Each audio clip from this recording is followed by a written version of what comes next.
ഞാൻ എത്ര വലിയ മടിച്ചാന്നുള്ള കാര്യവും ഒരു സാധനം തുടങ്ങി വെച്ചാൽ അത് പകുതിക്കിട്ടിട്ട് പോകുന്ന സ്വഭാവം പണ്ടേ ഉള്ളതാണെന്നും എൻ്റെ വീട്ടുകാർക്ക് അറിയാവുന്നതുകൊണ്ട് തന്നെ യൂട്യൂബ് ഞാൻ കുറേ നാളത്തേക്ക് എനക്കുമില്ലാതെ വെച്ചില്ല. എൻ്റെ വീട്ടുകാർക്ക് വലിയ അത്ഭുതമൊന്നുമില്ല.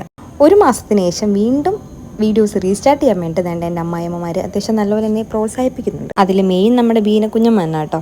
കല്യാണത്തിന് ശേഷമുള്ള എൻ്റെ എല്ലാ 28 ഓണം ഞാൻ ആഘോഷിച്ചിട്ടുള്ളത് അഷ്ടമുടിയിലായിരിക്കും. അഷ്ടമുടിയിലാണ് കുഞ്ഞമ്മയുടെ വീട്. ഇതാണ് കുഞ്ഞമ്മയുടെ മുടിയനായ പുത്രൻ. ദേണ്ട ആ നടന്നു വരുന്നതാണ് നമ്മുടെ വാവ കുഞ്ഞമ്മ. കുഞ്ഞമ്മയുടെ വീടിൻ്റെ ബാക്ക് സൈഡിൽ കായലാണ് കേട്ടോ. ഒരു നേവിക്കാരൻ ചെറുക്കം നിന്ന് കടലല്ലോ കായലിൽ ആഴമിളക്കുന്ന കണ്ടില്ലേ. എല്ലാവരുടെയും കളിയാക്കാൻ കണ്ടിട്ടാവണം നമ്മുടെ ചെറുക്കൻ ഇറങ്ങി കേട്ടോ. നമ്മളെല്ലാവരും കൂടെ ഇറങ്ങി. നല്ല ഒത്തൊരുമയുള്ള ഫാമിലിയാണ്. ഇതൊന്നും ആയിരുന്നില്ല കോമഡി. വേദൂനെ ഞങ്ങൾ കുറച്ച് നേരത്തേക്ക് വെള്ളത്തിലൊക്കെ ഇറക്കി നിർത്തിയപ്പോഴത്തേക്ക് കാശൻ ഹാപ്പി ആയിരുന്നു. പക്ഷേ നമ്മൾ ഇറങ്ങി കണ്ടപ്പോഴത്തേക്ക് അവൻ ഭയങ്കര വയലൻ്റായി. നല്ല പോലെ കരയാൻ തുടങ്ങി.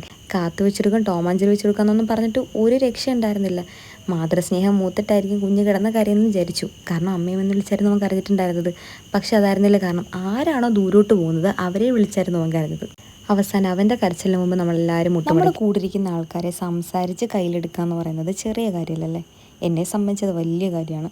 ആ കാര്യം നേടെ നിസ്സാരമായിട്ടാണ് ഈ ബീനക്കുഞ്ഞമ്മയും ഫാമിലിയും ചെയ്യുന്നത്. ആ വീട്ടിലെ 4 പേരും ഒന്നിനൊന്നിനും മെച്ചമാണ് കേട്ടോ ആ കാര്യത്തിൽ. അങ്ങനെ ഇരുന്നപ്പോഴാണ് നമ്മുടെ തുമ്പിയുടെ ഒരു ബുഗാട്ടി കുത്തൽ ആഗ്രഹത്തെക്കുറിച്ച് ചേട്ടന്മാരറിയത്. പിന്നെ ഒന്നും നോക്കിയില്ല. ഒരാൾ മടിപ്പിടിച്ചിരുത്താനും ഒരാൾ കുത്താനും ഒരാൾ കൈ പിടിക്കാനും ഒക്കെ ആയിട്ടുണ്ടായിരുന്നു. എന്തായാലും ഇനി മേലെ അവൾ ബുഗാട്ടി എന്ന് പറഞ്ഞാൽ 7 ഇല്ലത്തോട്ട് വരത്തില്ല. ഇതണക്കുള്ള ചേട്ടന്മാരെ കിട്ടാൻ അവൾ പുണ്യം ചെയ്യണം. പുണ്യം നമുക്കൊന്നും ഇല്ലാതായി പോയില്ല ഈശ്വരൻ എന്നുള്ള ചേട്ടന്മാർ.